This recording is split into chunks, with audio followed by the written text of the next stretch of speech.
محترم سامعین، السلام علیکم ورحمۃ اللہ وبرکاتہ۔ لاکھوں درود اس پاک نبی پر جن کے صدقے ہم ان کی امت میں شامل ہیں۔ انسان کی زندگی میں صبر، شکر اور محبت ان تینوں کا بڑا درجہ ہے۔ صبر ہماری مصیبتوں کو ٹالتا ہے، شکر ہماری نعمتوں کو بڑھاتا ہے اور محبت ہماری خوشیوں کا خزانہ ہے۔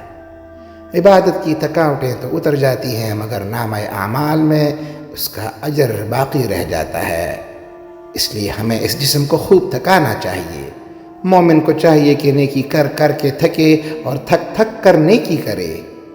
پچھلے سال رمضان میں آپ نے جو عبادتیں کیں، آج آپ کو اس کی تکلیف اور تھکاوٹ یاد نہیں ہے، مگر آپ کے نامہ اعمال میں اس کا اجر موجود ہے۔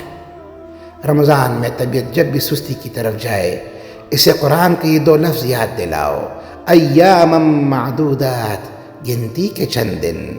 سبحان اللہ۔ اقول قولی واستغفر اللہ لی ولکم ولسائر المسلمین۔